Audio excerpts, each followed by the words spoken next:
Aujourd'hui, nous allons explorer l'origine du zélige et ses premières traces en Afrique du Nord. Deux hypothèses existent pour l'origine du mot zélige. Il pourrait venir du terme espagnol azulejo, de azul, signifiant bleu, ou du mot arabe zilj, signifiant glisser. La seconde hypothèse semble la plus probable, selon moi. L'origine de l'art des carreaux en mosaïque remonte à l'époque romaine. Comme vous pouvez voir cette mosaïque exposée au musée de Cherchell en Algérie, découverte dans cette même ville. On remarque l'étoile à 8 branches, forme octogonale, un symbole qui deviendra central dans la culture islamique et très utilisé comme motif de zélige. L'étoile à 8 branches trouve ses origines à l'époque de Juba II, roi de Numidie, 25 ans avant Jésus-Christ, dans ce qui est aujourd'hui l'Algérie. Plongeons dès maintenant au cœur du sujet en explorant plusieurs ouvrages. Commençons par le livre « La Kala'a des Beni Hammad » du général Léon de Bélier, paru en 1909. Cette Kala'a, qui veut dire forteresse, a été bâtie en 1007. À la page 45, l'auteur nous dévoile, photo à l'appui, les résultats de fouilles archéologiques. Ces recherches ont abouti à la découverte de carreaux de faïence bleue de forme octogonale.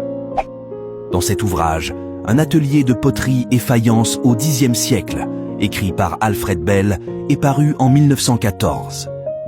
Il fut directeur de la médersa de Tlemcen entre 1905 et 1935, à l'exception d'une période de 2 ans et demi entre mars 1914 et septembre 1916, durant laquelle il fut sollicité par le général Lyautey pour réformer l'enseignement des musulmans dans la région de Fès et de Meknès.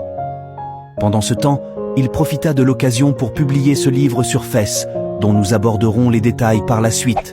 À la page 4 de cet ouvrage, nous nous concentrons sur un paragraphe particulièrement encadré en rouge. Ce passage suggère que les débris découverts à Tlemcen par Alfred Bell présentent des similitudes avec ceux trouvés à la Madina Az-Zahra, à Cordoue et à la Kala'a des Beni Hammad. Il est également suggéré qu'il existait probablement une relation étroite entre ces capitales musulmanes. En effet, les techniques de fabrication de poterie et de faïence étaient similaires. Jusqu'ici, le Maroc n'est pas mentionné dans ce contexte.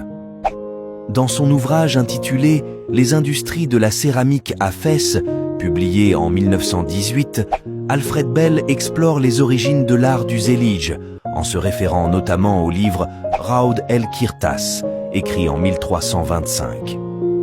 Ce dernier révèle qu'à l'époque des Mérinides, sous le règne du sultan Sulayman au XIVe siècle, les habitants ont commencé à décorer leurs maisons avec des carreaux émaillés de zélige. Cependant, Alfred Bell constate à la page 4 que l'usage du zélige à Fès ne remonte qu'au XIVe siècle, bien que la Kala'a des Beni Hammad, avec son zélige, soit datée de 1007, soit 3 siècles auparavant. De même, le palais du Méchouar à Tlemcen, édifié en 1248, vous pouvez voir l'ancien zélige avant rénovation, et la médersa Tachfinia à Tlemcen, construite en 1320 et détruite par les Français en 1873, sont antérieurs à l'utilisation généralisée du zélige à Fès. Tous ces monuments témoignent de l'origine du zélige en Afrique du Nord. Dans les pages 6 et 7, Alfred Bell révèle que Tlemcen et la Kala'a des Beni Hammad produisaient également d'autres types de céramique, introuvables à Cordoue et à Fès. Il souligne ainsi l'excellence de Tlemcen et de la Kala'a dans cet art particulier. Revenons au livre Raoud el-Kirtas, référencé par Alfred Bell et écrit en arabe en 1325, puis traduit par Auguste Baumier en 1860, une mention particulière est faite à la page 557 concernant la période des Mérinides. On y lit « Et à ce moment que l'on commença à mettre des carreaux vernis dans les constructions ». Cette référence indique clairement que l'utilisation de carreaux vernis, ou zélige, a commencé à apparaître à Fès au XIVe siècle, durant l'époque des Mérinides. Cette observation remet en question l'idée selon laquelle La première apparition du zélige au Maroc remonte à la construction de la mosquée et université Al-Qarawiyyin à Fès en 859.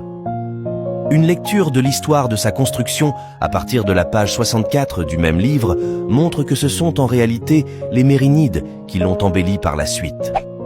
En 2014, Agnès Charpentier publia une conclusion pertinente dans la revue de la Méditerranée, à la page 99.